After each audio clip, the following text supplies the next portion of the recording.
वामपंथी left liberal कितने भी बड़े बुद्धिजीवी हो पर उनका पाखंड छिपा नहीं रह सकता, कभी न कभी बाहर आ ही जाता है। उदाहरण है यह महास्य चित्र में बीच में है भारत की प्रख्यात कानूनविद फली एस नरीमन और दाईं ओर है इनके पुत्र रोहिंटन नरीमन। फली एस नरीमन के बेटे रोहिंटन नरीमन कभी पारसी पादरी थे जो बाद में पढ़ लिखकर एक बड़े वकील बने। आगे चलकर ये सुप्रीम कोर्ट में जज भी बने। इतना बताने की जरूरत इसलिए पड़ी कि इतने ऊंचे पद पर रहते हुए भी इनकी हिपोक्रेसी कभी नहीं गई। 2017 में जब योगी आदित्यनाथ को उत्तर प्रदेश का मुख्यमंत्री बनाया गया तो सबसे अधिक विरोध इन्होंने ही किया। मशहूर पत्रकार शेखर गुप्ता को इंटरव्यू देते हुए कहा था कि लगता है कि अब भारत जल्द ही हिंदू राष्ट्र घोषित हो जाएगा। पूछने पर कहा था कि एक मंदिर के महंत को मुख्यमंत्री बनाया जाना देश के सेक्युलर ताने बाने के साथ न्याय नहीं होगा। इतना ही नहीं बल्कि यह भी कहा था कि संविधान सभा के 299 सदस्यों में से 233 रूढ़िवादी हिंदू थे। प्रथम राष्ट्रपति डॉक्टर राजेंद्र प्रसाद के लिए कहा था कि वह तो सबसे बड़े रूढ़िवादी हिंदू थे। गत 21 फरवरी को इनके मरने पर लेफ्ट लिबरल इकोसिस्टम वालों को मातम छा गया था। ऐसा लगता था कि पूरे वामपंथी लेफ्ट लिबरल लोगों की खुद की नानी मर गई है। अब इन्हीं के बेटे के लिए कांग्रेस ने महत्वपूर्ण पद के लिए वकालत की है, जिसने हाल ही में हिंदुओं को लेकर आपत्तिजनक बातें कही थी। इसी व्यक्ति ने राम मंदिर पर सुप्रीम कोर्ट के फैसले को गलत बताया था। यह व्यक्ति जस्टिस रोहिंटन फली नरीमन है। रोहिंटन नरीमन सुप्रीम कोर्ट में जज रहे हैं। कांग्रेस ने उनकी वकालत राष्ट्रीय मानवाधिकार आयोग NHRC के मुखिया के तौर पर हाल ही में की है। उनको नियुक्त न किए जाने पर कांग्रेस ने एक डिसेंट नोट असहमति पत्र भी लिखा है। यह पत्र अब सामने आया है।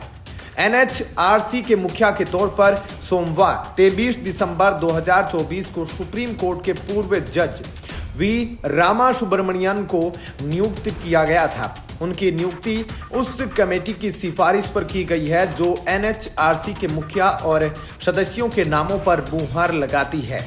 इस कमेटी में प्रधानमंत्री और गृह मंत्री के साथ ही संसद के दोनों सदनों में नेता प्रतिपक्ष और राज्यसभा के उप सभापति भी होते हैं। इसी कमेटी की बैठक में लोकसभा में नेता प्रतिपक्ष राहुल गांधी और कांग्रेस मुखिया तथा राज्यसभा में नेता प्रतिपक्ष मल्लिकार्जुन खड़गे ने रोहिंटन नरीमन के नाम की वकालत की थी। यह बैठक 18 दिसंबर 2024 को संसद भवन में हुई थी। इस बैठक में जस्टिस रोहिंटन नरीमन के नाम पर सहमति न बनने के कारण राहुल गांधी और खड़गे ने एक असहमति का नोट लिखा। इस असहमति नोट में उन्होंने कहा कि वे जस्टिस फली नरीमन को इसलिए NHRC का मुखिया बनाना चाहते थे क्योंकि वे अल्पसंख्यक पारसी समुदाय से आते हैं।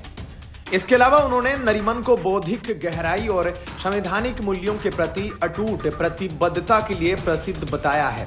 इन्हीं फली नरीमन ने हाल ही में justice AM Ahmadi memorial lecture में हिंदुओं को लेकर काफी अशोभनीय बातें कही थी।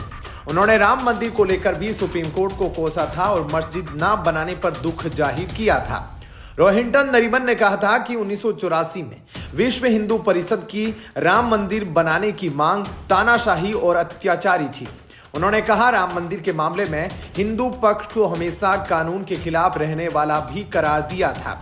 रोहिंटन नरीमन ने इसी वक्तव्य में इस बात पर भी निराशा जताई थी कि बाबरी गिराने के एवज में उसी राम जन्मभूमि के सीने पर मस्जिद दोबारा क्यों नहीं खड़ी की गई। मस्जिद न तामीर किए जाने को नरीमन ने न्याय के साथ भद्दा मजाक बताया था और कहा था कि यह एक भरपाई होती। जिन रोहिंटन नरीमन ने देश की लगभग 100 करोड़ हिंदू आबादी के लिए श्रद्धेय राम मंदिर का मार्ग प्रशस्त करने वाले फैसले को गलत बताया, उन्हें मानवाधिकार आयोग का मुखिया बनाना चाहती थी। जिस मानवाधिकार आयोग का काम देश के सभी लोगों को सर उठाकर जिंदगी जीने के अधिकार को सुरक्षित करना है, उसका मुखिया कांग्रेस उन रोहिंटन नरीमन को बनाना चाहती थी जो राम मंदिर मामले में हिंदुओं को कानून के खिलाफ मानते हैं। विचारणीय बात यह है कि रोहिंटन नरीमन यदि इसके अध्यक्ष बनते तो उनके हिंदुओं के प्रति क्या विचार रहते।